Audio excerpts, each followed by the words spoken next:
Media, bekal ilmu Islam.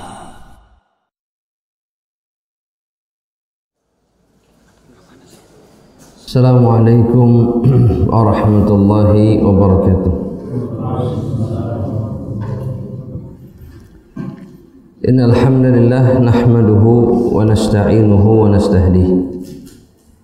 Wa na'udzu billahi min shururi anfusina wa min sayyiati a'malina.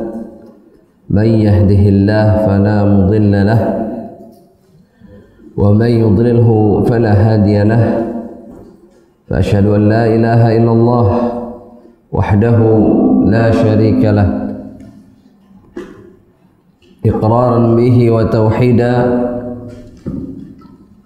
wa asyhadu anna Muhammadan abduhu wa rasuluhu la nabiyya ba'dah.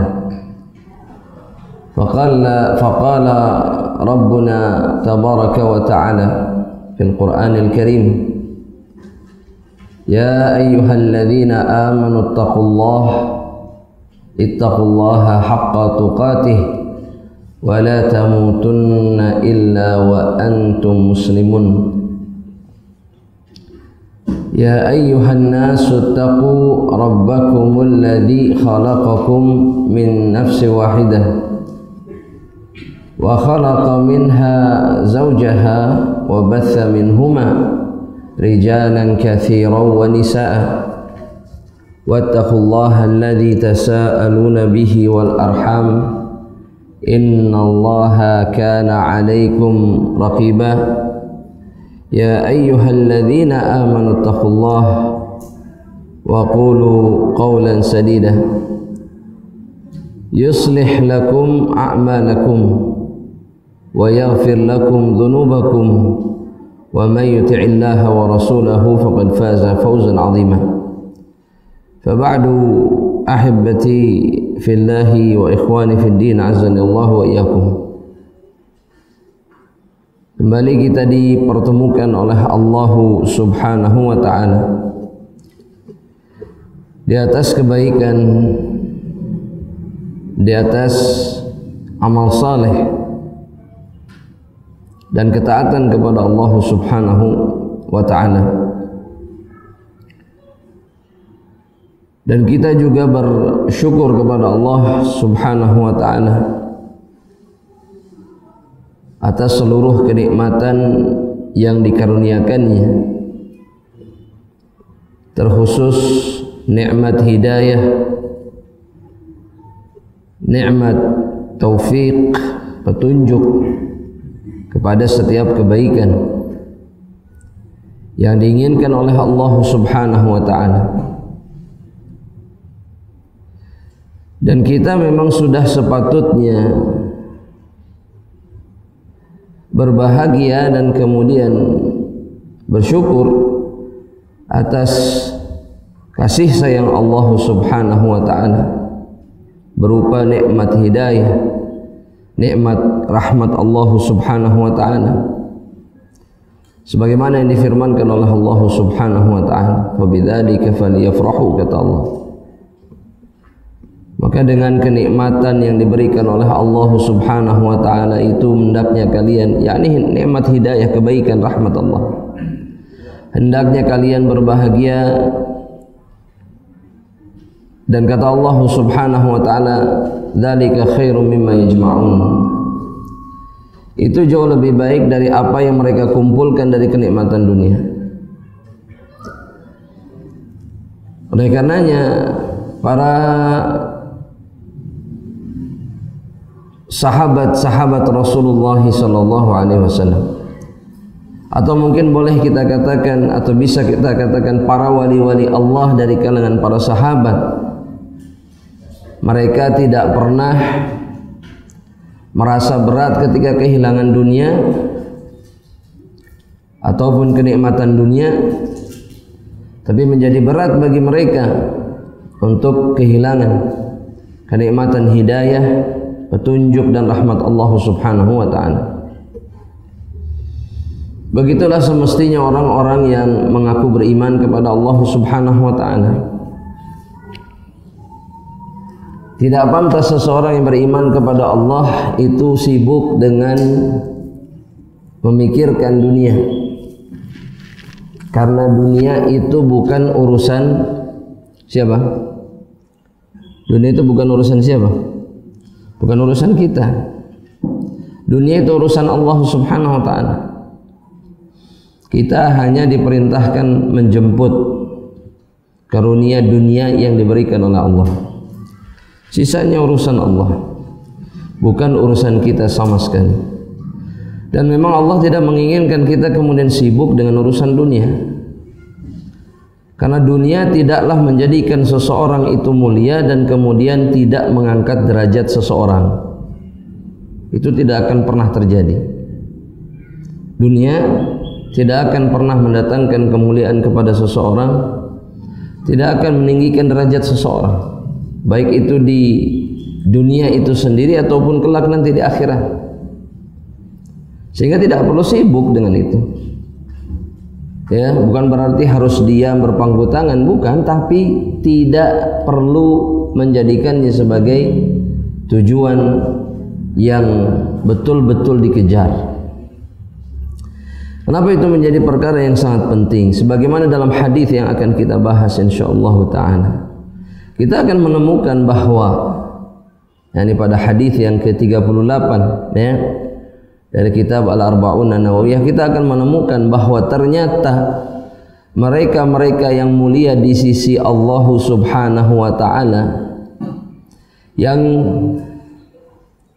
kemudian disebut dengan wali-wali Allah, itu bukanlah mereka yang hidupnya bergelimang dan kemudian sibuk dengan keindahan atau perkara dunia, bukan. Dan wali Allah Subhanahu wa ta'ala itu adalah mereka-mereka yang memiliki kedudukan tinggi setelah siapa? Setelah para nabi dan rasul. Meskipun banyak ulama yang mengatakan bahwa derajat level tertinggi wali-wali Allah itu para nabi dan rasul. Tapi jamaah rahmatillah Allah Subhanahu wa ta'ala, mereka itu berada pada level yang tidak bisa dikejar oleh hamba-hamba Allah yang lainnya. Adapun keumuman wali Allah yang lainnya itu mereka bisa saling mengejar satu sama lain. Derajat itu bisa diperebutkan. Ya, derajat wali-wali Allah itu bisa diperebutkan. Nanti kita sebutkan derajatnya apa saja. Adapun para nabi dan rasul tidak bisa, tidak mungkin. Ada yang bisa jadi nabi dan rasul setelah Nabi Muhammad SAW? Mustahil, tidak mungkin, tidak mungkin. Ya.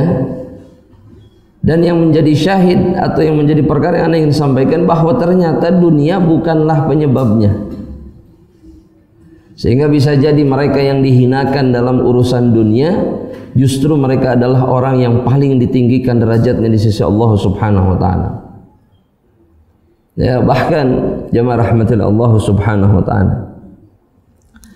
dalam satu hadis, ya sebelum kita masuk kepada hadis tentang apa yang ke-38?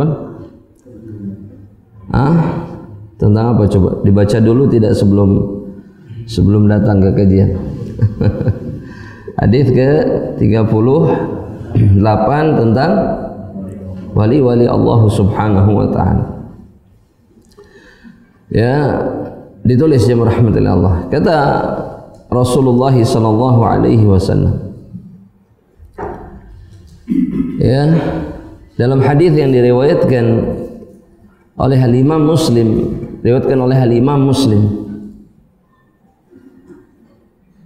bahwa baginda kita yang mulia Nabi Muhammad sallallahu alaihi wasallam, beliau mengatakan, kata Rasulullah sallallahu alaihi wasallam, rubba ash'ath madfu'un bil abwab. Berapa banyak, kata Rasulullah sallallahu alaihi wasallam, orang-orang yang ash'ath. Apa itu orang-orang yang ash'ath? yakni orang-orang yang rambutnya acak-acakan. sebagai isyarat bahwa mereka bukanlah manusia yang mulia ataupun manusia yang mampu, karena mereka tidak bisa mengurusi bahkan dirinya sendiri. Ya, antum kalau lagi banyak masalah, banyak penderitaan, mandi enggak? Lupa mandi. Rambut rapi atau acak-acakan? Acak-acakan. Ya, subhanallah, setiap orang susah atau menghadapi masalah besar itu terjadi karena mereka tidak mengurusi dirinya sendiri. Itu yang diisyaratkan oleh Rasulullah SAW. Bahkan kata Nabi, madfu'un bil abwab.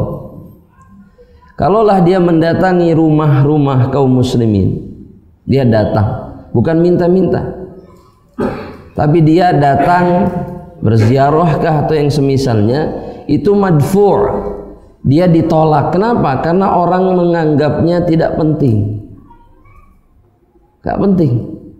Ya, dan kita sadar tidak sadar sering melakukan itu.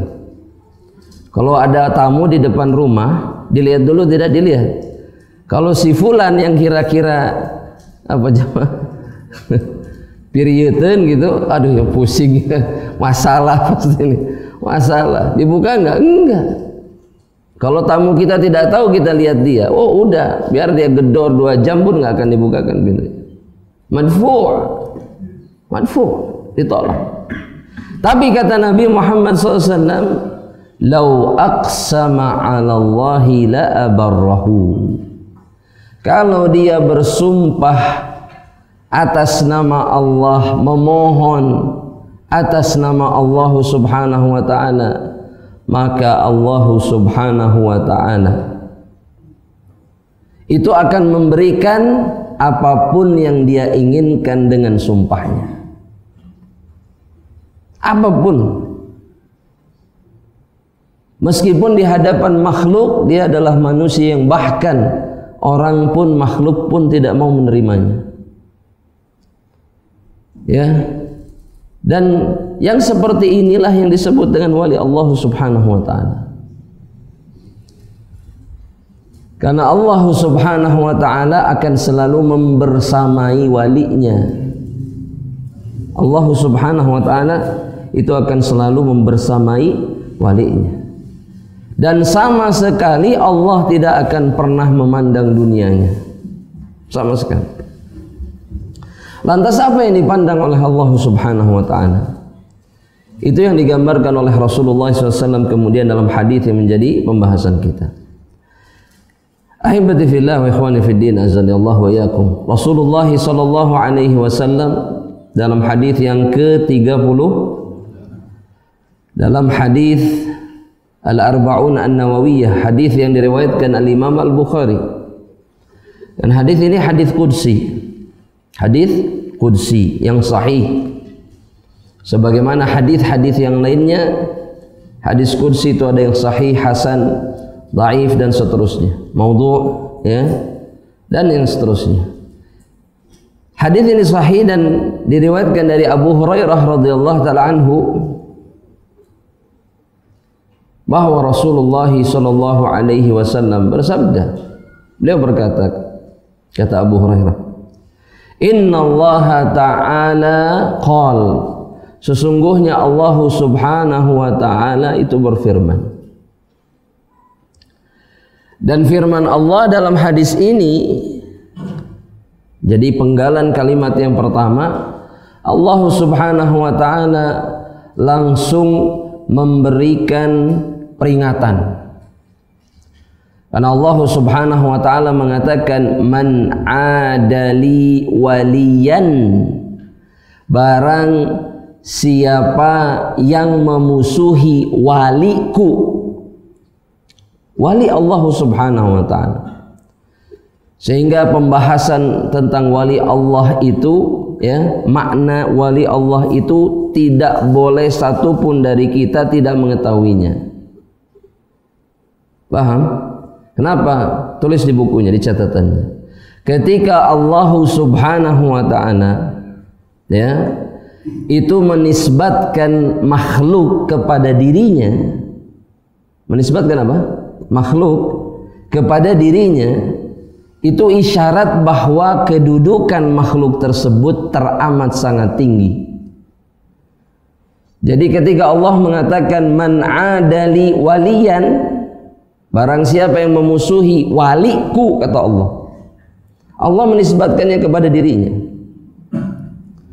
Ya, Allah tidak bilang begini, man adali atau man ada mu'minan misalkan. Allah tidak bilang barang siapa yang memusuhi seorang mukmin. Umum ini kemuliaan seorang mukmin yang biasa, ya. Tapi kalau Allah bilang man adali waliyan, barang siapa yang memusuhi waliku, berarti menunjukkan bahwa seseorang yang disebut, yang dihukumi, yang diposisikan sebagai wali Allah, itu teramat sangat mulia di sisi Allah Subhanahu wa taala. Ini namanya kalau dalam istilah apa namanya? Akidah, istilah akidah, tapi menggunakan kaidah bahasa, itu namanya idhafatut tasyrif. Tulis idhafatut tasyrif. Allah menyandarkan, mengaitkan makhluknya kepada dirinya. Seperti ketika Allah mengatakan Baitullah, rumah Allah, maka rumah itu adalah rumah yang sangat mulia. Ya, ataupun Rasulullah ataupun Abdullah, itu nisbat yang sangat luar biasa. Itu sebabnya kenapa kemudian misalkan kalau kita mau ambil contoh, nama Abdullah dan Abdurrahman itu nama yang terbaik. Semata-mata karena apa? Karena nisbat kepada Allah, dikaitkan kepada nama Allah yang terbaik, yang teragung. Kata Allah dan Ar-Rahman itu yang terbaik di antara nama-nama yang lain.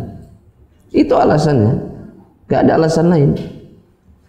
Ya, begitu juga dengan wali Allah Subhanahu wa taala. Cuman kadang-kadang kita ini kalau ditanya tentang wali, tentang apa? Wali. Apa kira-kira yang menjadi jawaban kita? Wali itu apa? Siapa? Bagaimana seseorang itu pantas disebut dengan wali Allah Subhanahu wa taala? Yang ada di bayangan kita adalah ketika seseorang memiliki khawariqul adah namanya. Tulis. Khawariqul adah. Antum harus paham istilah-istilah ini. Khawariqul adah. Khawariqul adah itu artinya adalah kejadian-kejadian, perbuatan-perbuatan yang di luar kemampuan biasa seorang manusia. Itu yang disebut dengan khawariqul adah. Contoh misalkan seperti jalan di atas air. Ada wali yang bisa jalan di atas apa? Air. Ada nggak ini jam? Ada nggak? Hah? Ada sahabat yang bisa jalan di atas air? Ada. Memang ada, terjadi. Itu namanya khawariqul adah. Yang kemudian kalau itu datangnya dari seorang wali yang sebenarnya, itu disebutnya karamah. Tapi kalau yang datangnya dari wali syaitan, itu disebut apa? Hah? Enggak, maksudnya perbuatannya disebut apa? Sihir. Zihir. Bukan karamah, ya. Bukan karamah. Taib, jamaah rahmatullah. Bukan itu. Wali Allah itu memiliki sifat yang melekat pada dirinya, bukan terlihat semata-mata dalam khawariqul adah. Jadi ada wali Allah yang sama sekali tidak punya karamah atau tidak pernah mendapatkan atau terjadi kepada dirinya karamah? Ada tidak? Ada? Ulangi sekali lagi. Ada? Ada? Siapa coba? La haula wala quwwata illa billah. Cenah ada tadi.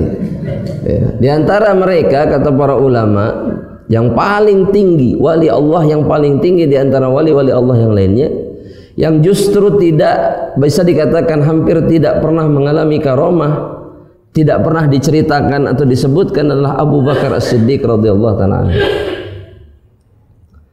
Padahal tidak ada khilaf bahwa beliau adalah wali yang paling tinggi kedudukannya di antara wali-wali Allah yang lainnya. Tentunya setelah para nabi dan rasul. Kita nggak pernah dengar Dan tidak pernah diriwayatkan juga bahwa beliau mengalami ini dan itu, kejadian-kejadian yang di luar nalar, ya, kebiasaan manusia biasa. Itu pun kemudian menunjukkan, kata para ulama, wali Allah itu tidak harus mendapatkan karomah dari Allah Subhanahu wa taala. Maksudnya khawarikul adah, nggak mesti. Makanya Syekhul Islam Ibnu Taimiyah rahimahullahu taala, ya, tulis ini jemaah, ini kaidah nih, kaidah yang benar secara syariat. Kata beliau rahimahullahu taala, a'zamul karamati luzumul istiqamati. Berdasarkan apa yang dilihat dari nas dan juga apa yang terjadi, ya, beliau mengatakan bahwa karomah yang tertinggi itu bukan yang tadi itu bisa terbang jalan ini, atau seperti yang dialami oleh wali-wali Allah yang sebenarnya, ya, seperti Umar melihat peperangan di negeri lain dan seterusnya. Bukan itu, tapi justru a'zamul karamah itu adalah ketika seseorang luzumul istiqamah, ketika seseorang itu senantiasa terus-menerus istiqamah di atas kebaikan, sebagaimana Abu Bakar As-Siddiq radhiyallahu taala anhu selalu istiqamah di atas kebaikan dan tidak ada yang bisa mengalahkan beliau. Itu yang membuat Abu Bakar As-Siddiq di atas mereka para sahabat Rasulullah SAW yang lainnya. Itu Abu Bakar As-Siddiq itu bedanya dengan yang lain. Itu yang membuat kemudian beliau menjadi wali Allah yang paling tinggi derajat. Dan itu tidak ada khilaf. Ya, luzumul istiqamah. Nah, sekarang kapan kemudian seseorang itu dianggap sebagai wali? Karena kita nggak bisa, dan bukan tuntunan juga kemudian mengatakan si fulan wali Allah. Enggak. Ya. Ada para sahabat yang kemudian mengatakan, Abu Bakar ente wali Allah. Wahai Umar, antum ini wali Allah. Gak ada. Gak ada yang menisbatkan kata itu kepada diri mereka atau satu sama lain, gak ada. Ya. Sehingga di antara perkara yang muhdats yang diada-adakan itu adalah menamai para ulama, orang-orang saleh dengan kata apa? Wali. Ya. Sehingga kita mendengar banyak istilah wali ini. Ya. Siapa yang hafal? Wali apa yang masyhur? Wali kutub. Terus wali apa lagi? Terus apa lagi? Wali itu beda lagi, Pak. Ini mah di ranah din, di ranah kesolehan. Wali apa lagi?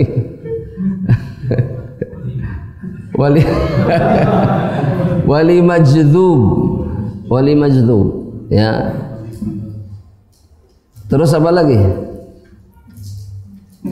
Dan yang perlu ditulis di antum, ya, majdzub itu artinya adalah nyeleneh.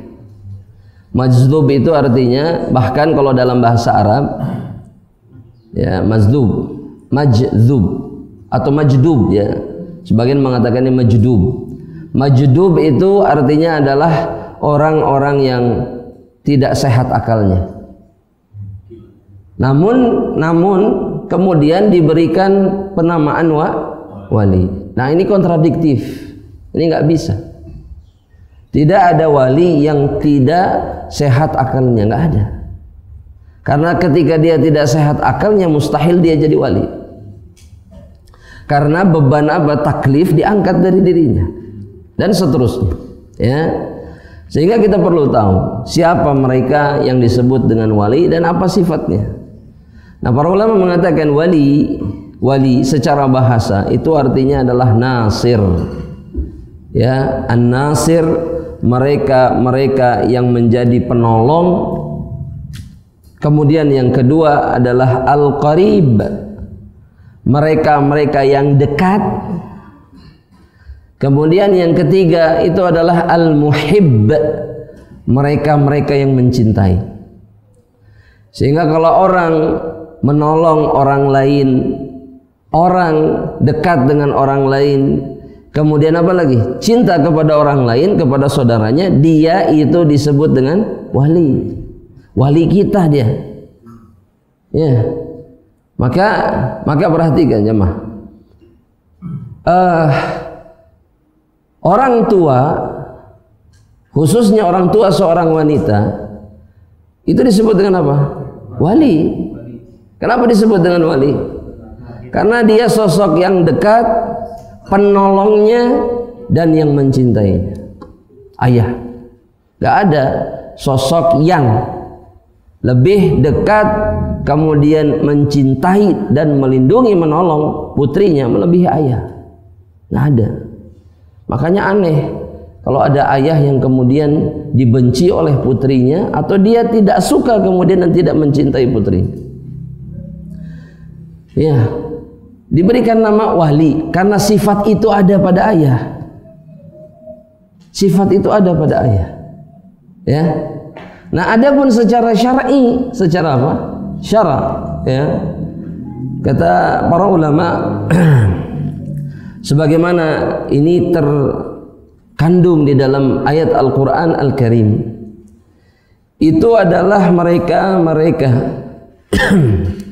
pertama, mereka yang disebut dengan ahlul iman. Ahlul iman. Mereka itu mukmin. Yang kedua itu adalah mereka yang bertakwa, ahlut takwa, bertakwa kepada Allah Subhanahu wa ta'ala. Dan kemudian ahibati fillah, mereka yang selalu yuraqibunallah, kata para ulama. Mereka itu selalu merasa diawasi oleh Allah Subhanahu wa ta'ala. Itulah wali-wali Allah Subhanahu wa ta'ala. Allah Subhanahu wa ta'ala berfirman, Allah Subhanahu wa ta'ala berfirman di dalam Al-Qur'an. Dalam surat Yunus ayat 62, 63, 64. Allah Subhanahu wa ta'ala mengatakan, kata Allah di dalam Al-Qur'an, ada yang hafal ayat ini? Ala inna awliya Allahi la khaufun alaihim wa lahum yahzanun. Sungguh, kata Allah, wali-wali Allah itu tidak ada rasa takut pada diri mereka. Banyak tafsir tentang kalimat tidak takut ini, ya. Tapi umumnya semua tafsiran ini kembali kepada makna bahwa mereka tidak takut dengan apa yang akan terjadi di masa yang akan datang, baik itu dalam kehidupan ataupun di dalam perjalanan menuju Allah di akhirat, alam barzakh, hari kebangkitan, kemudian berkumpul di mahsyar dan seterusnya. Gak ada takutnya. Mereka gak takut dengan itu. Ini wali Allah Subhanahu wa ta'ala. Mereka gak khawatir. Yang mereka lakukan, ya, yang mereka lakukan apa? Mereka mengurusi hidupnya hari di mana dia hidup dan bisa beramal. Itu wali Allah. Gak memikirkan sesuatu yang belum terjadi, tapi dia melakukan yang terbaik. Itu wali Allah Subhanahu wa ta'ala. Ya, kalau kita kan sebaliknya aja mah, mikir masa yang akan datang, tapi ikhtiarnya nggak ada. Pengen jadi ahlul jannah, tapi sifat perbuatan ahlul jannah tidak ada, tidak maksimal. Ini bukan sifat wali Allah. Wali Allah itu maksimal di dalam keistiqomahannya, dan mereka tidak mengkhawatirkan hasil. Kenapa? Karena mereka yakin jika mereka melakukan yang benar, maka hasilnya pasti baik. Walahum yahzanun, dan mereka tidak sedih. Mereka nggak sedih atas apa yang sudah terjadi, kesalahan, kegagalan, apa, semua penderitaan, nggak peduli. Karena apa yang sudah berlalu dalam perkara-perkara yang mendatangkan kesedihan di dalam hati, itu akan Allah rubah menjadi kebaikan jika dia bersabar. Sehingga bukan sedih yang dia dahulukan, tapi kesabaran. Jadi Allah itu ingin menggambarkan sekuat apa, sehebat apa wali Allah. Ini manusia hebat tidak jemaah? Manusia hebat. Kenapa? Karena dia hanya tahu satu perkara. Apa jemaah? Selalu melakukan yang diinginkan oleh Allah dan tidak mengurusi yang lain. Ya. Walahum yahzanun. Nah, pertanyaan sekarang, ini dua sifat ini sudah ada pada diri kita? Karena Allah bilang, inilah wali-wali Allah. Ini sifat mereka. Kalau belum jadi wali. Atau belum apa? Kalau belum atau sudah jadi wali tapi apa? Jamaah. Karena wali itu nanti berlevel-level nanti. Nah, sudah Ustaz, Anda sudah jadi wali tapi wali apa? Hah? Wali apa? Wali apa jemaah? Hah? Ya jemaah, antum wali bukan? Wali apa? Wali kelas? Nah, wali apa? Oh, wali anak, masya Allah. Ini wali Allah bukan? Taib, kita lihat ayat yang berikutnya. Antum termasuk atau tidak? Atau kita termasuk atau tidak? Ayat berikutnya kata Allah, alladzina amanu wa kanu yattaqun. Mereka yang beriman kepada Allah, iman. Wali Allah itu mukmin. Enggak ada wali Allah yang enggak salat. Enggak ada wali Allah Subhanahu wa taala yang maksiat. Enggak ada wali Allah yang tidak pernah mandi atau buang air sembarangan, enggak ada. Betul. Karena semua itu bukan tanda orang beriman kepada Allah. Ya. Padahal Allah bilang wali Allah itu mukmin. Dan saya pernah mendengar sendiri ucapan tokoh yang disebut wali, bahkan dia mengatakan bahwa sholat yang kita kerjakan 5 waktu itu nggak akan pernah sampai kepada Allah. Iya. Sehingga apa? Sholat itu maksudnya sholat yang sebenarnya itu terjadi apa? Sholat yang sebenarnya itu disebut dengan sholat jiwa. Dan kalau sudah sholat jiwa, sholat disebutnya sholat jawarih, itu tidak perlu lagi. Bagaimana ini bisa terjadi? Iya, mencengangkan ini jemaah. Betul. Lantas kalau begitu untuk apa Nabi sholat? Ketika menjelang sakaratul mautnya, Nabi buka hordeng seperti ingin sholat, ingin bergabung dengan kaum muslimin, tapi terkalahkan oleh rasa sakitnya. Buat apa? Beginilah syaitan menyesatkan manusia. Ya, akal hilang. Padahal Allah jelas-jelas mengatakan alladzina amanu, dan ditambah sama Allah, bukan hanya saja beriman, wa kanu yattaqun, dan mereka bertakwa kepada Allah. Tidak sholat itu takwa bukan? Ridho disujudi oleh makhluk sujud, makhluk betul-betul tak, itu takwa bukan? Bukan. Jadi Allah sendiri membantah wali-wali yang seperti itu. Mereka bukan wali. Bukan wali Allah. Kalaupun tetap kekeh wali syaitan. Karena Allah tidak menginginkan itu dari walinya. Yang dihukumi sebagai wali Allah bukan itu, tapi mereka yang beriman dan bertakwa kepada Allah. Jadi selama seseorang kemudian mukmin, muttaqi, dia bertakwa kepada Allah, dia wali Allah. Antum wali Allah kalau begitu jemaah rahmatillah. Wali Allah bukan? Yang ngaku wali Allah, saya kasih kitab. Masya Allah. Takut ya jemaahnya ketika mengatakan ana wali Allah, ana gak pantas. Tapi antum harus punya keyakinan. Iya. Kalau antum tidak yakin bahwa antum ini wali Allah, berarti antum ini bukan mukmin yang benar, bukan orang yang bertakwa sama Allah. Bukan ujub ini jamaah, tapi mengejar kedudukan yang ditetapkan oleh Allah. Itu ibadah. Itu ibadah. Antum harus jadi wali Allah. Harus. Dengan cara beriman dan bertakwa kepada Allah Subhanahu wa ta'ala. Sudah mau ngaku sekarang sebagai wali Allah jemaah? Kita berharap kita ini sudah masuk ke dalam apa? daerah wali Allah Subhanahu wa ta'ala. Iya, berharap. Kalau kita masih punya kekhawatiran, ya kita berharap Allah Subhanahu wa ta'ala yang menyempurnakannya. Sudah, bukan untuk sombong. Ya, habis pulang dari sini status WA berubah, profil beda, wali Allah. Siapa misalkan Maman Surahman, udah. Gak bisa, ya.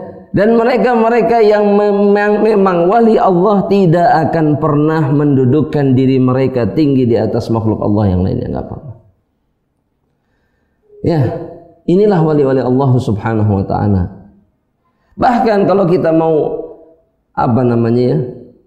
menggunakan pendapat para sahabat seperti Ibnu Abbas, Abdullah Ibnu Abbas, mereka punya tanda sendiri. Jadi mereka menganggap, jadi punya pendapat, dan pendapat mereka mu'tabar. Pendapat para sahabat itu mu'tabar selama tidak diselisihi oleh yang lainnya, mu'tabar. Di antara mereka atau dua sahabat ini paling tidak mengatakan seperti ini. Tulis ini jamaah. Ya. Alladzina idza ru'u dzukirallah. Wali-wali Allah Subhanahu wa ta'ala itu, ya, itu adalah mereka-mereka yang jika dilihat, wajahnya dilihat saja, maka seseorang itu akan mengingat Allah Subhanahu wa ta'ala. Ya, kenapa bisa begini? Rahmatullah. Ini lihat mukanya aja, orang tuh langsung ingat Allah. Kembali lagi bertakwa kepada Allah Subhanahu wa ta'ala. Kembali lagi takut kepada Allah. Waalaikumsalam. Itu mereka wali-wali Allah Subhanahu wa ta'ala dalam pandangan para sahabat Rasulullah SAW. Dan ini diriwayatkan dari sebagian ulama salaf bahwa mereka itu punya kebiasaan untuk menghilangkan kesedihan, kegundahan itu, mereka mendatangi orang-orang soleh di antara mereka yang memenuhi kriteria sebagai wali Allah. yakni ketika mereka lihat wajahnya saja mereka sudah bahagia. Persis jamaah rahmatullah Allah, seperti yang dirasakan para sahabat Rasulullah SAW ketika melihat wajah Rasulullah. Para sahabat itu mengobati kesedihan mereka dengan melihat wajah Rasulullah SAW saja. Ya. Karena Allah Subhanahu wa ta'ala jadikan cahaya pada wajah-wajah mereka. Bukan cahaya yang nyebrot kayak lampu ini, enggak.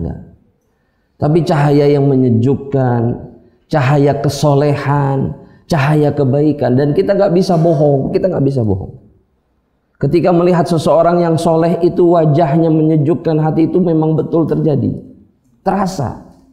Kita nggak bisa mengelak dari itu.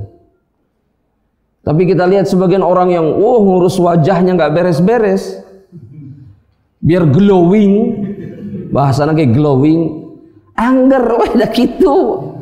Ya, dia bukan wali Allah. Nggak ada kesenangan ketika melihat wajahnya, nggak ada. Ya, dan pendapat ini pendapat yang mu'tabar kata para ulama, karena ini pendapat para sahabat Nabi Muhammad SAW. Dan kemudian juga ahibati fillah wa ikhwani fiddin, ada gambaran yang lain, ya, ada gambaran yang lain yang disampaikan oleh Rasulullah SAW, ya, yakni penafsiran Nabi SAW terhadap surat Yunus tadi, yang mana jamaah? Ayat yang ke-62. Hadis ini diriwayatkan oleh Imam Abu Daud bisanadin jayyidin, dengan sanad yang baik, dari sahabat Abu Hurairah radhiyallahu taala anhu, bahwa Nabi Muhammad SAW bersabda seperti ini. Kata Rasulullah SAW, kata Rasulullah SAW, inna min ibadillah, sesungguhnya di antara hamba-hamba Allah, ibadan yaghbituhumul anbiya wasyuhada. Allah itu punya hamba-hamba yang para nabi dan juga para syuhada itu iri kepada mereka. Ya. Kenapa bisa iri? Sedangkan para nabi dan syuhada itu mereka menduduki kedudukan yang sangat tinggi di sisi Allah. Tapi kata Nabi, para nabi dan juga para syuhada iri kepada mereka. Kata para sahabat kemudian bertanya kepada Rasulullah SAW, aneh sebagaimana kita aneh juga. Bagaimana bisa para nabi dan syuhada kemudian iri kepada mereka? Manhum ya Rasulullah, siapa mereka? La'allana nuhibbuhum, mudah-mudahan kami bisa mencintai mereka. Kenapa mereka mengatakan seperti itu? Karena mereka sadar kecintaan mereka kepada orang-orang mulia membuat mereka itu bersama-sama nanti di akhirat. Pengen juga jadi orang-orang yang diirikan oleh para nabi dan syuhada. Iya. Ini kedudukan yang sangat mulia. Sampai para nabi saja iri. Kata Nabi seperti ini jemaah. Rasulullah SAW, Nabi kita yang mulia, dan semoga kita digabungkan bersama beliau kelak insyaallah di akhirat. Beliau mengatakan, hum qaumun tahabbu fillahi min ghairi amwalin wala ansab. Kata Rasulullah SAW, yang diirikan oleh para nabi dan syuhada itu adalah mereka-mereka yang saling mencintai karena Allah dan penyebabnya bukan harta ataupun nasab. Murni hanya Allah Subhanahu wa ta'ala yang menjadi penyebabnya. Kenapa dia mencintai saudaranya? Wujuhuhum min nur. Kata Rasulullah SAW, karena perbuatan mereka itu Allah jadikan wajah-wajah mereka pada hari kiamat itu bercahaya. Atau bahkan kalau secara harfi disebutkan itu terbuat dari cahaya, terang benderang wajahnya.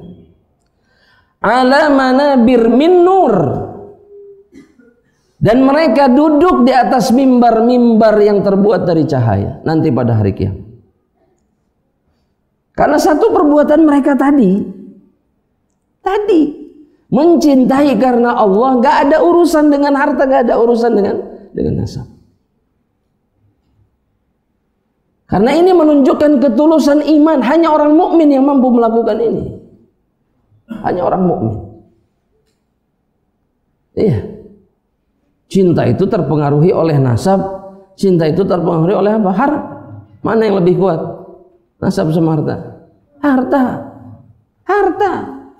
Tapi bagi mereka yang sanggup melakukannya hanya karena Allah, maka itu yang akan mereka dapatkan. Kemudian kata Nabi seperti ini, la yakhafuna idza khafan nas. Mereka tidak takut di saat manusia di hari kiamat itu ketakutan. Karena hari kebangkitan itu bukanlah hari yang menyenangkan, bukan. Tapi hari yang penuh dengan rasa takut. Kenapa? Karena masing-masing kemudian sadar bahwa dia akan menghadap Rabbnya dan menerima balasan. Sehingga orang-orang yang beriman pun sangat mungkin takut. Yang tidak takut jelas-jelas itu adalah para syuhada. Mereka itu diberikan ketenangan. Begitu juga dengan orang-orang ini yang disebutkan oleh Rasulullah sallallahu alaihi wasallam. Di saat orang lain ketakutan, dia tidak takut. La yahzanuna idza hazinan nas. Dia tidak sedih ketika manusia-manusia sedih. Tidak sedih. Hatinya dipenuhi dengan kekuatan, keyakinan, ketenangan. Tsumma tala, kemudian kata Abu Hurairah, Nabi Muhammad sallallahu alaihi wasallam itu mengatakan, ala inna awliya Allahi la khawfun alaihim wa lahum yahzanun. Sungguh kata Allah Subhanahu wa ta'ala, beliau mengutip firman Allah tadi dalam surat Yunus ayat 62. Sungguh wali-wali Allah itu la khawfun alaihim wa lahum yahzanun. Mereka tidak takut, mereka tidak sedih. Ini wali-wali Allah Subhanahu wa ta'ala. Ini yang disebut oleh Allah dalam hadis pembahasan kita. Man adali waliyan. Li waliyan. Wali-waliku. Dan kalimat li ini didahulukan untuk menjadi hasr, untuk menjadi pembatasan bahwa yang memusuhi orang-orang yang betul-betul waliku, yang aku anggap sebagai waliku dari kalangan-kalangan makhluk. Jadi Allah mengkhususkan ini. Wali-wali ini khusus orang-orang yang menjadi waliku. Nah, yang memusuhi mereka, kata Allah Subhanahu wa taala, ini belum ana lanjutkan. Kita juga harus paham bahwa wali itu sekali lagi ya alal maratib, ada tingkatan-tingkatan. Dan antum sudah tahu tingkatan-tingkatan wali sebetulnya. Sudah pernah dengar insyaallah taala. Tapi Anda nggak akan kasih tahu dulu. Ada dalam Al-Qur'an. Wali-wali Allah Subhanahu wa taala. Ada 3 tingkatan. Apa jemaah? Ihsan, iman, Islam, bukan itu. Fadhal.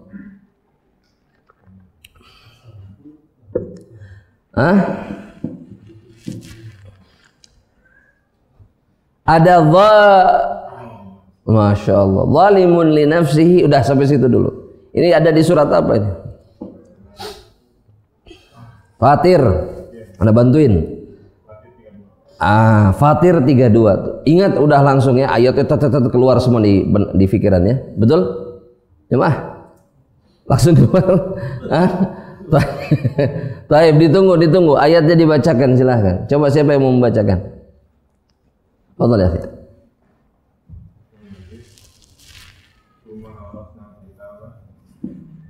Betul, thumma awrathnal kitaba alladzina istafaina min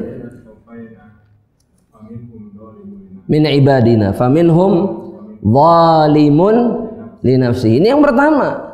Ini tingkatan wali Allah. Allah itu sedang berbicara tentang hambanya yang beriman. Kata Allah Subhanahu wa taala, di antara mereka itu ada yang zalimun li nafsihi. Siapa yang zalimun li nafsihi? Anda udah jelaskan ini. Mencampurkan antara amal soleh dengan kemaksiatan. Itu yang zalimun li nafsihi. Kebanyakan dari kita ini zalimun li nafsihi. Melakukan ketaatan tapi di sisi yang lain juga maksiat sama Allah Subhanahu wa taala. Dan ini tingkatan yang paling rendah dari tingkatan wali Allah Subhanahu wa taala. Iya, sudah masuk ranah wali Allah. Kenapa jamaah? Karena mukmin. Ada ketakwaan, ada, tapi terkotori oleh kemaksiatan. Sudah wali Allah, tapi yang paling rendah. Tapi lumayan lah ya. Jangan bilang gitu. Dina amal soleh lumayan, dunia lumayan. Ini amal soleh. Ya, jangan ridho dengan yang biasa saja. Ini amal soleh, ini jannah, ini surga. Kita nggak boleh ridho dengan yang biasa-biasa. Harusnya begitu. Ya. Kemudian yang kedua apa? Muqtasid, kata Allah Subhanahu wa taala. Muqtasid itu apa? Pertengahan, artinya melakukan ketaatan khususnya yang wajib. Iya, tapi menghindarkan diri dari kemaksiatan. Wajib hajar terus, maksiat enggak, berusaha keras. Tidak maksiat. Tapi ada yang ketiga dan ini yang terbaik. Wali Allah yang tertinggi adalah sabiqun bil khairat. Kenapa Abu Bakar yang terbaik? Karena dia mendahului semua orang dalam kebaikan. Hadis sahih riwayat Imam Bukhari atau Muslim tentang perkataan Nabi, man shalat subh al-yawma jama'atan, siapa yang salat subuh hari ini berjamaah? Ana, kata Abu Bakar. Terus begitu kan? Siapa yang mengantarkan jenazah? Ana. Siapa yang sedekah? Ana. Siapa yang menangani orang sakit? Ana. Sabiq. Beliau tuh di depan semua orang. Selalu yang pertama melakukan sesuatu. Dan itu wali Allah Subhanahu wa taala yang tertinggi. Bukan yang gini nyanteng kelah, kene batur kita nanon lah. Anak ada kesempatan. Ini bukan wali yang terbaik. Sabiqun bil khairat. Nah, semua tingkatan wali ini jika dimusuhi, maka Allah Subhanahu wa taala mengancam. Ngancam. Apa ancaman Allah Subhanahu wa taala dalam hadis? Coba, apa ancamannya? Faqad adzantuhu bil harbi. Aku mengumumkan kepada dirinya, memastikan kepada dirinya. Dalam penjelasan ulama bahwa adzantuhu di sini adalah a'lamtuhu, aku ngasih tahu, wa aiqantuhu, dan aku membuat dia yakin, aku memastikan bahwa aku akan melakukan peperangan kepada dirinya. Ini persis seperti ancaman Allah Subhanahu wa taala kepada siapa? Pelaku riba. Iya, sama. Betul? Baik, pertanyaan Anda sekarang, bagaimana cara Allah memerangi mereka-mereka yang diancam oleh Allah dengan peperangan?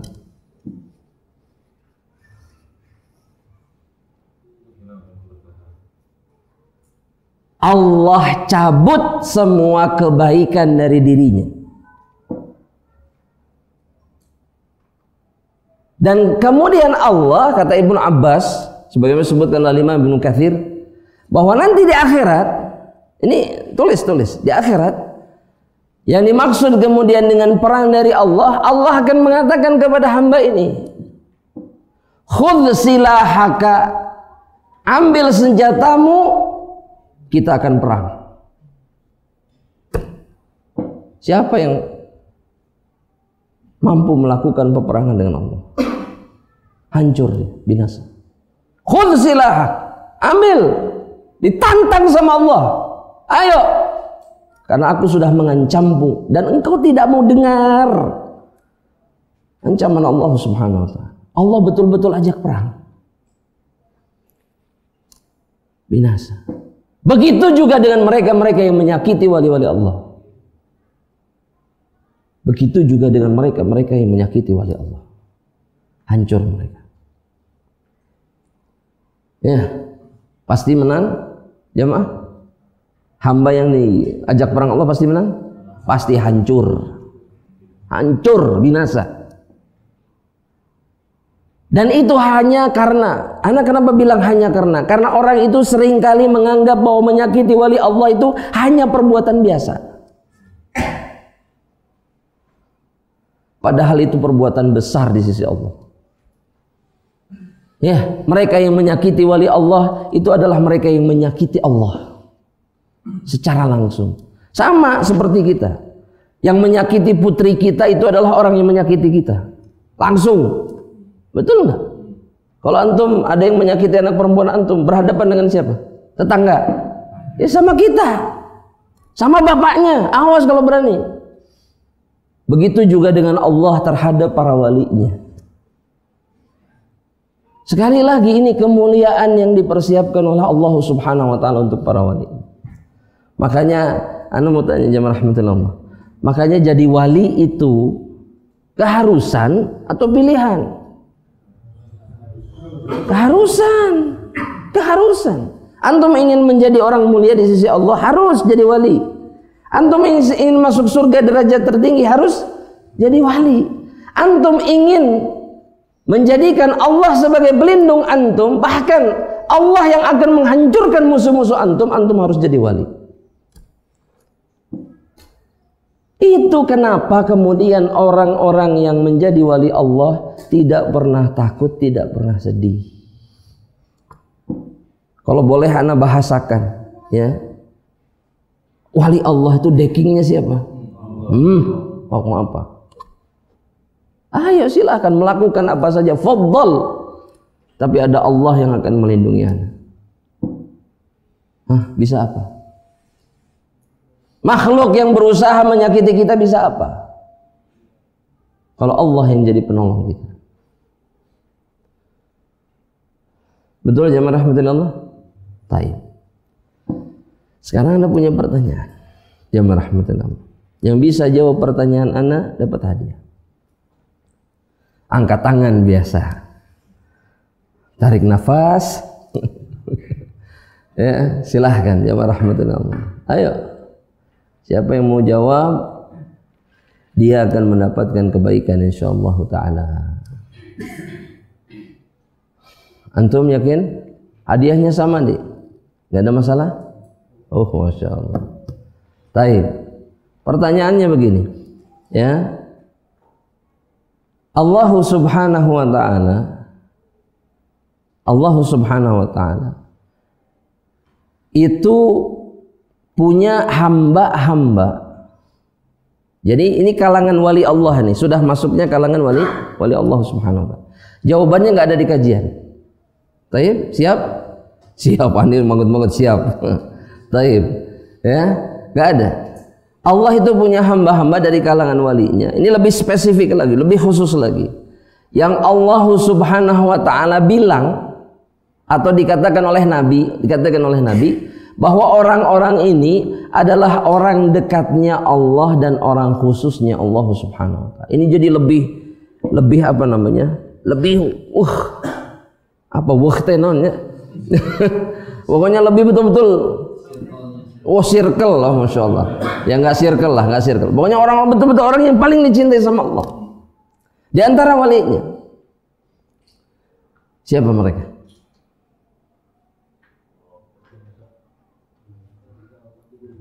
Hah? Iya. Siapa? Mumtaz, Masya Allah. Sahih. Ambil. Kata Rasulullah sallallahu alaihi wasallam dalam sebuah hadis yang sahih. Hadis yang sahih diriwayatkan oleh Imam Ibnu Majah dan yang lainnya dari Anas bin Malik. Kata Rasulullah sallallahu alaihi wasallam, "Inna lillahi ahlina minan nas." Allah itu punya orang-orang dekat dari kalangan manusia. Jadi ahlun itu artinya adalah orang yang sangat dekat. Makanya istri disebut dengan ahlun itu karena dekat. Kemudian karib kerabat juga disebut dengan ahlun. Itu juga karena hubungan yang dekat. Para sahabat bertanya, "Manhum ya Rasulullah?" Siapa mereka ya Rasulullah? Siapa mereka? Siapa mereka? Kok disebut ahlullah atau ahlina minan nas? Maka kata Rasulullah SAW, hum ahlul Quran. Mereka itu adalah ahlul Quran. Mereka-mereka yang belajar, mereka-mereka yang mengajarkan, mereka-mereka yang sibuk dan menyibukkan dirinya dengan Al-Quran. Jadi di antara para wali Allah Subhanahu wa Ta'ala, mereka menduduki derajat yang lebih tinggi lagi. Dan Nabi kemudian mengatakan apa? Bahwa ahlul Quran itu ahlullah, mereka orang-orang dekatnya Allah, wa khassatuhu, mereka itu orang-orang khususnya Allah Subhanahu wa Ta'ala. Orang khusus. Orang apa? Khusus. Circle dalam. Manusia-manusia yang paling dekat dengan Allah Subhanahu wa Ta'ala. Makanya jamaah rahmatillah Allah Subhanahu wa Ta'ala, Rasulullah SAW mengatakan dalam hadis yang lain, insyaallah kita hafal hadis ini, khairukum man ta'allamal Qur'ana wa 'allamahu. Sebaik-baiknya kalian itu adalah orang yang belajar Al-Qur'an dan mengajarkannya. Ini yang terbaik di antara hamba-hamba Allah Subhanahu wa Ta'ala. Ya. Nah, pertanyaannya sekarang jamaah rahmatullah Allah Subhanahu wa Ta'ala. Apakah kemudian kalau kita ini punya kedekatan khusus dengan Al-Qur'an Al-Karim, apakah itu isyarat kita ini di antara wali-wali Allah? Saya ulangi sekali lagi kalimatnya. Kalau kita punya kedekatan dengan Al-Qur'an Al-Karim, apakah itu isyarat bahwa kita ini di antara wali-wali Allah?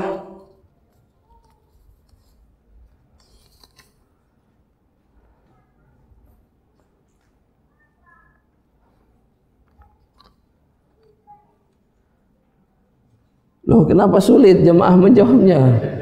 Ya Allah, dalilnya baru disebutkan tadi. Iya. Iya ya.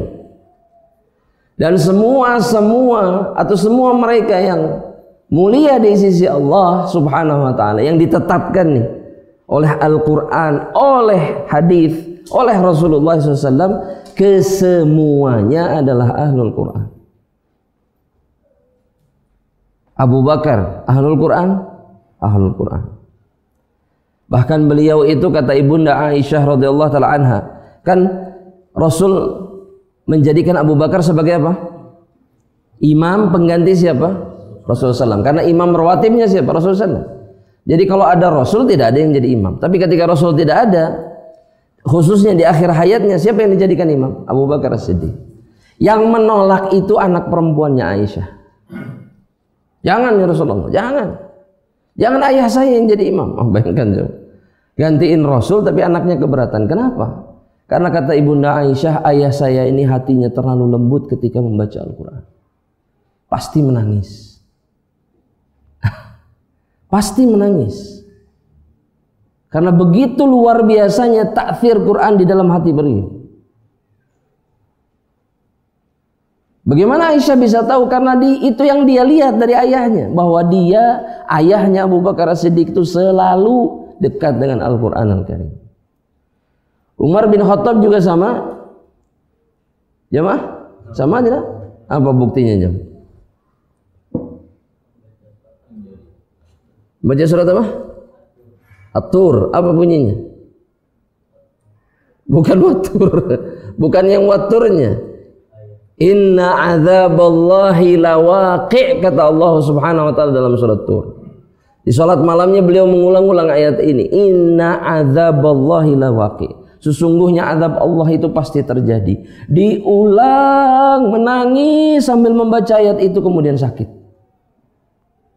Sakit. Memikirkan satu ayat saja di dalam Al-Quran Al-Karim. Semuanya ahlul Quran. Semuanya ahlul Quran. Gak ada yang bukan ahlul Quran. Manusia terbaik itu adalah ahlul Quran. Ya. Makanya Rasulullah SAW bilang, mereka itu orang-orang dekatnya Allah, orang-orang khususnya Allah Subhanahu wa taala. Ya, jadi wali Allah juga punya sifat yang lain. Apa jemaah? Quran. Gimana Ustaz kalau wali Allah baru Iqra belajarnya? Coba, jemaah. Mulia tidak? Dari mana sisi kemuliaan? Nah, yang belajar dan terus ada hadis lain tidak yang menguatkan? Ada. Apa hadis yang lain? Ayo jemaah. Bukan itu. Depannya begini jemaah. Al-mahiru bil Quran. Bahasa Arabnya. Ma'al kiramis safaratil kiramil bararah. Ma'as safarati al kirami al bararah. Safarah itu artinya utusan-utusan dari kalangan para malaikat. Para malaikat yang kiram, yang mulia, al bararah yang baik. Hanya melakukan yang baik saja. Itu orang-orang yang mahir membaca Al-Quran. Bersama mereka.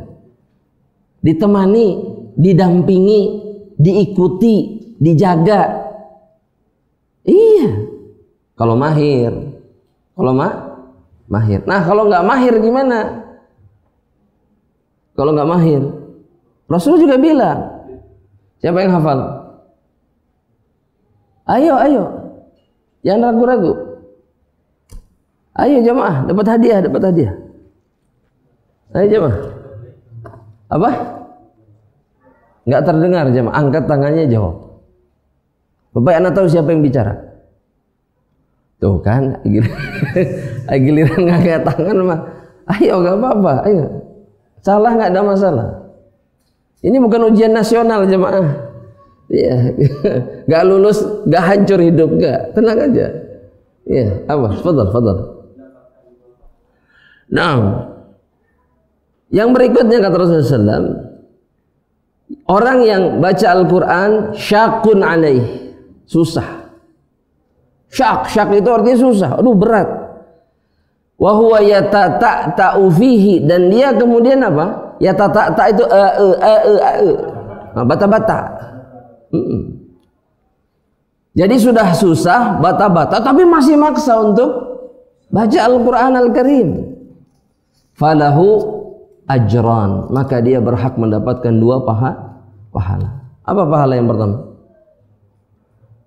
Ajru ta'allumihi, pahala belajarnya. Yang kedua apa? Kesulitan karena kesulitan dia membaca tapi dia tetap maksa. Ajru qiraatihi, yang susah itu. Pahala bacanya yang susah. Itu tetap diberikan kemuliaan oleh Allah Subhanahu wa taala. Yang tidak mulia itu adalah yang tidak melakukan apapun untuk memperbaiki bacaan Al-Qur'an. Ini manusia hina ini, manusia rendah di hadapan Allah. Kenapa kok begitu? Karena yang susah itu saja diberikan balasan. Harusnya dia paling tidak menggabungkan dirinya dengan orang-orang yang kesulitan membaca. Tapi baca, nggak malu. Nggak lihat umur 60 makanya belajar Al-Quran era. Padahal biasa jadi imam di masjid. Itu masalahnya. Bacaan jelek jadi imam, musibah ini, ya. Dan lebih dari itu apa jemaah rahmatillah Allah, bahwa di antara sifat mereka yang disebut wali Allah itu Al-Quran. Mereka yang disebut dengan ahlul Quran. Jadi kita harus jadi orang yang baik bacaannya, dekat dengan Al-Quran. Harus.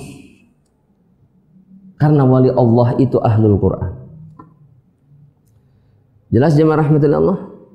Dan mereka jika disakiti, maka ada peperangan yang dipersiapkan oleh Allah Subhanahu wa taala. Taib, jemaah rahmatillah Allah, silahkan ini kitab diserahkan. Enggak apa-apa jawabannya sedikit tapi hadiahnya meluncur insyaallah taala. Taib, jemaah rahmatillah Allah. Ana rasa cukupkan dari sini saja ya. Sampai di sini insyaallah kita lanjutkan perjumpaan berikutnya insyaallah. Dan mudah-mudahan sekali lagi Allah Subhanahu wa taala memberikan taufik dan hidayahnya kepada kita agar kita itu yang kita lihat dalam kehidupan itu jamaah, kita minta sama Allah agar yang kita lihat dalam hidup itu hanya jalan kebaikan, bukan jalan yang lain. Minta itu sama Allah Subhanahu wa taala. Ya, karena ketika Nabi mengajari Ali bin Abi Thalib doa Allahumma dini wa saddidni, ya Allah berikan aku hidayah, petunjuk, dan berikan aku kebenaran.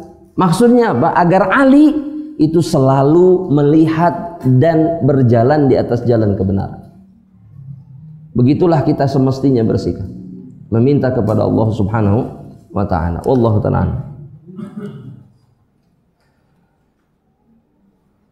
Nah, ya. Kemudian jemaah rahmatullah Allah, kita jawab pertanyaan-pertanyaan yang sudah masuk. Bismillah.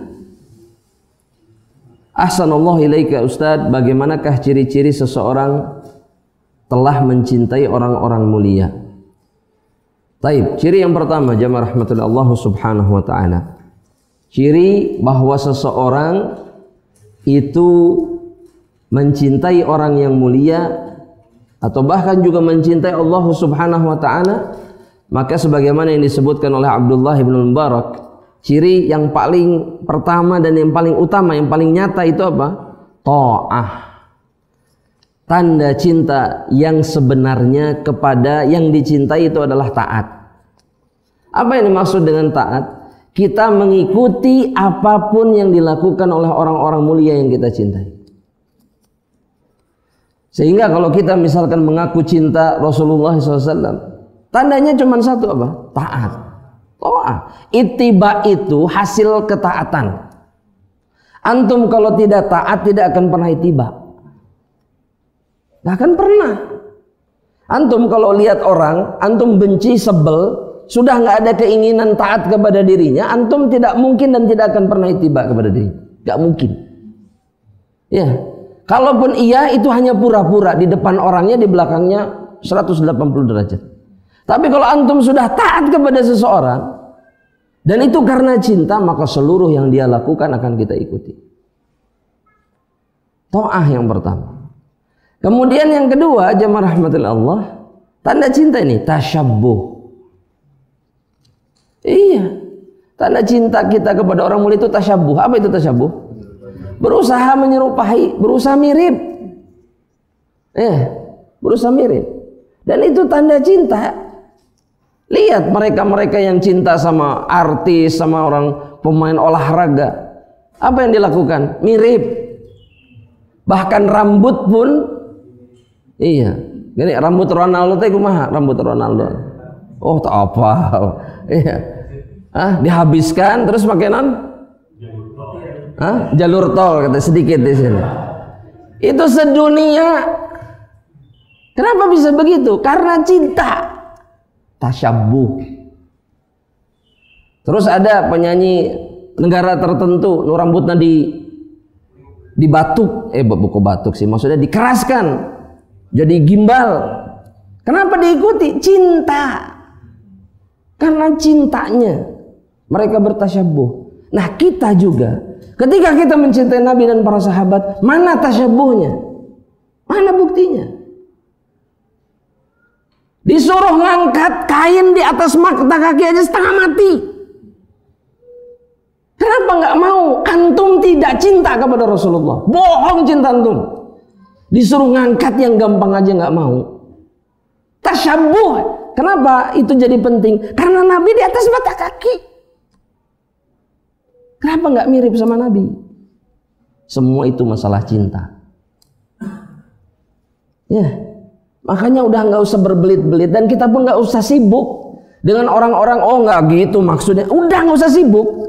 Kita tahu mereka tidak sungguh-sungguh mencintai Rasul, gak usah mengurusi manusia seperti itu. Titik. Urusi cinta kita kepada Rasulullah. Khalas. Ya, gak ada gunanya.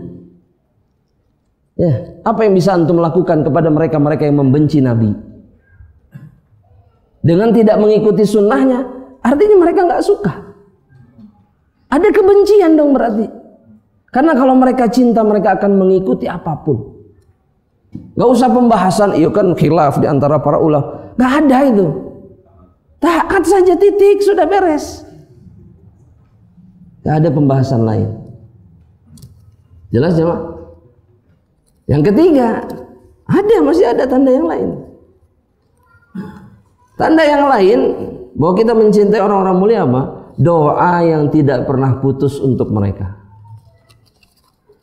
Ya, betul nggak jemaah? Coba anda mau tanya, di antara tanda kecintaan dan doa yang tidak boleh putus, kita terus sebutkan kepada Nabi apa? Sholawat. Dan itu tanda cinta. Makanya orang-orang yang tidak cinta, orang-orang yang dusta di dalam kecintaannya, maka mulutnya tidak akan basah dengan sholawat.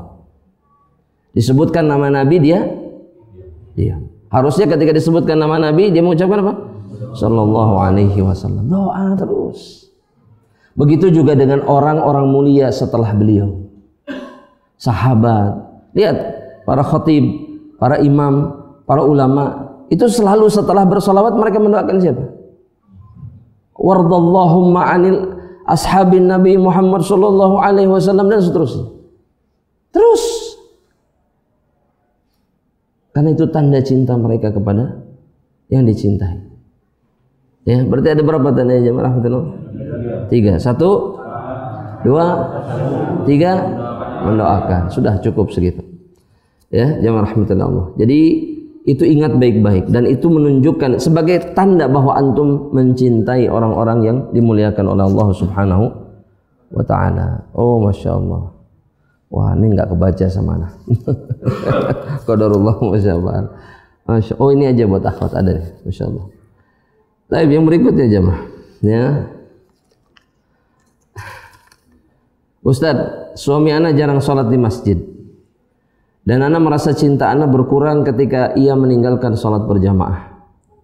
Apakah anak salah jika anak mendambakan suami yang taat? Ya tidak.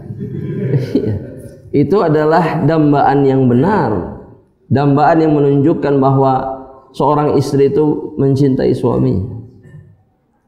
Ya, tapi kemudian yang harus dilakukan itu adalah mengajak, mengubah dan kemudian berikhtiar agar suaminya bisa menjadi sosok yang taat kepada Allah. Bukan kemudian mendapatkan laki-laki lain. Coba ya suami saya kasih suami si fulana. Pengen ganti suami, bukan itu. Itu justru kemaksiatan. Oh iya, justru itu kemaksiatan. Kemaksiatan. Yang harusnya dilakukan adalah berikhtiar dulu agar suami menjadi suami yang taat. Dan kalaupun ternyata tidak terjadi dan dia kemudian memilih untuk berpisah, itu dalam keadaan dia tidak pernah memikirkan siapapun. Sampai dia berpisah dengan suaminya baru dia kemudian menguatkan harapannya. Itu wanita yang salehah. Itu wanita yang salehah. Ya, dan tipu daya syaitan itu jamaah rahmatillah Allah begitu luar biasa.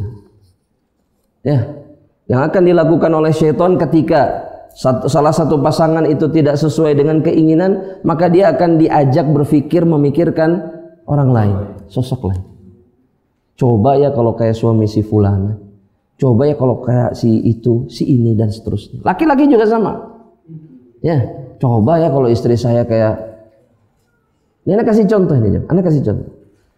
Ada satu orang, ya, ini dikeluhkan oleh istrinya, yang mengatakan kepada istrinya, kamu itu kenapa sih gak pinter cari uang kayak si fulanah janda anak 3. Jadi fulanah ini rekan kerjanya, janda anak 3 yang ternyata kemudian sudahlah fitnah gitu ya, terfitnah gitu ya. Dan itu diucapkan kepada istrinya. Ketika istrinya bertanya, kenapa? Maksudnya kok kamu bisa begitunya dengan perempuan teman kerjamu itu, ada apa? Nanya gitu doang. Karena kamu itu gak pintar cari duit kayak dia. Itu kan apa ya? Aduh, koslet itu. Iya, ini koslet sekali ini. Merokap koslet ya. Iya, dia gak sadar bahwa dia sedang diganggu oleh syaitan, dijerat oleh syahwatnya. Iya, karena syahwat itu, syaitan itu sebelum terjadi yang haram semuanya indah. Tapi kalau sudah terjadi yang haram, hanya penyesalan yang akan muncul. Iya, jangan mudah ketipu atau jemaah. Ya, maka ini yang harus kita perhatikan. Maka saran anak, berdoa, berusaha, dan kemudian tunjukkan kesolehan kita di hadapan Allah, agar Allah kemudian memberikan pasangan yang sama. Dan itu bisa terjadi dari suami yang tadinya tidak taat justru menjadi suami yang taat kepada Allah Subhanahu wa taala. Jangan khawatir. Jangan khawatir, jangan pernah berkhawatir. Baik. Nah, tidak salah jadi jawabannya. Baik, ana lanjutkan pertanyaan berikutnya. Ini pertanyaan bagus. Apakah wali itu harus laki-laki? Apa jawabannya, jemaah? Tidak. Kenapa tidak? Ayatnya tidak mengkhususkan, dan kaidahnya di dalam Al-Quran atau yang lainnya bahwa kalau Allah berbicara tentang satu hukum dengan dhamir kata ganti laki-laki, maka hukumnya berlaku sama untuk perempuan sampai ada dalil khusus yang mengkhususkan. Karena Nabi mengatakan dalam hadis Abu Daud, an-nisa'u syaqa'iqur rijal, perempuan itu adalah belahannya laki-laki, artinya setara, sejajar, sederajat di dalam pandangan syariat. Jadi sama. Ada wali perempuan? Ada. Jelas. Selama apa syaratnya tadi? Beriman, bertakwa kepada Allah. Itu syarat utama. Itu syarat utama. Yang tidak takut, tidak sedih, maka dia adalah wali Allah Subhanahu wa ta'ala. Maka mungkin tidak ada keluarga para wali. Mungkin ayahnya wali, ibunya, istrinya wali, anaknya wali, mantunya wali, cucunya wali. 9. Gak ada jumlah, gak ada jumlah, gak ada jumlah. Ya, gak ada pembatasan. Ya. Dan subhanallah jamaah rahmatullah Allah, kalau kita butuh bukti nyata, kita bisa jadikan keluarga Syekh Abdul Razak Ibnu Abdul Muhsin Al-Abbad itu sebagai contoh. Kenapa kakeknya Syekh atau berarti buyutnya ya. Kakeknya betul. Kakeknya Syekh Abdul Razak itu disebut Al-Abbad. Kenapa? Karena dia ahli ibadah. Sehingga julukannya Abbad. Dan Syekh Abdul Razak sendiri pernah bercerita bahwa kakek saya itu kalau sudah masuk subuh ke masjid itu baru keluar asar. Ngapain? Ibadah. Habis-habisan. Iya, serius ini. Dan kakeknya itu kalau mendengar misalkan ada orang-orang yang mengatakan misalkan bahwa tentang hadis 40 hari di masjid dan seterusnya dibilang susah, beliau marah. Susah. Menggerutu kata Syekh Abdul Razak. Susah. Jauhnya mereka dari Allah Subhanahu. Itu betul-betul kayak betul-betul marah besar gitu. Kenapa? Karena dirinya sendiri bisa gitu. Beliau tuh kesel gitu dengan orang-orang yang kelihatan soleh tapi ibadahnya nggak ada. Dan semua keturunannya Allah jaga, masya Allah. Orang-orang baik, orang-orang alim, orang-orang saleh. Ya, bahkan Syekh Abdul Razak sendiri setelah tadinya waktu masa mudanya, remajanya sedikit melenceng, itu jadi ulama.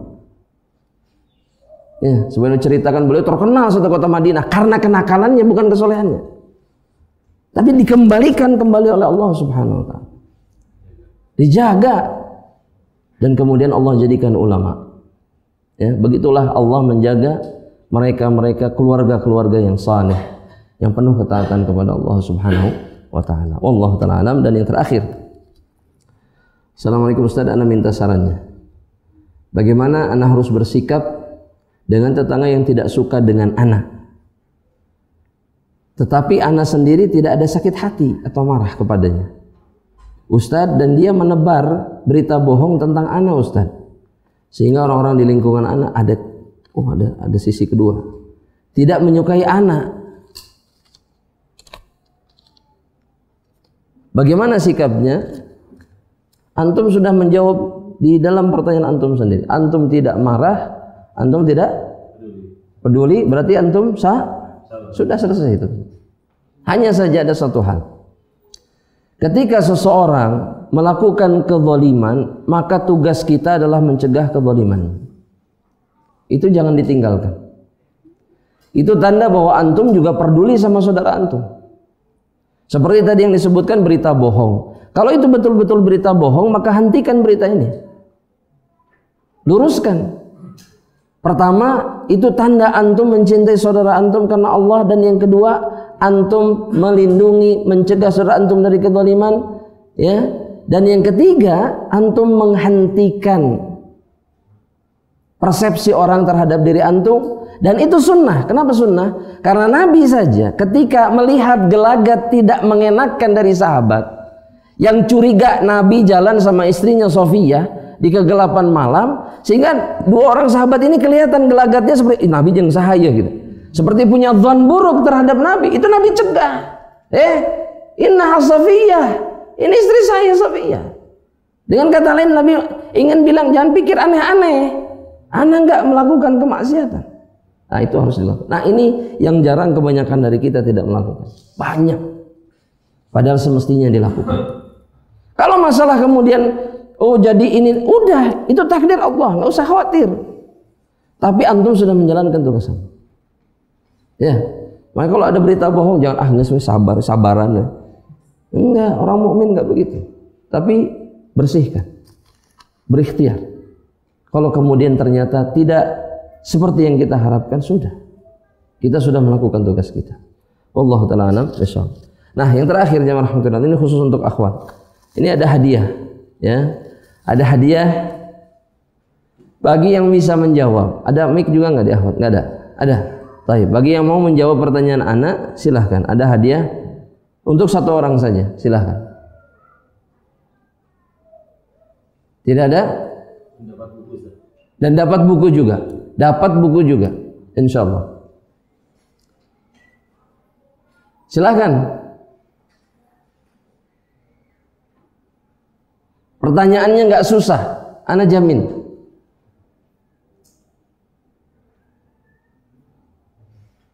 Atau tidak perlu pakai pertanyaan? Oh langsung semangat. Wah ana atau gitu mah. Ada pertanyaan tapi gampang. Silakan, siapa yang mau jawab? Nggak ada, Dik? Hah? Ada? Ada, taib. Silakan. Ada ya, sudah ada ya. Berarti pertanyaannya, taib. Sebutkan 3 makna kata wali secara bahasa.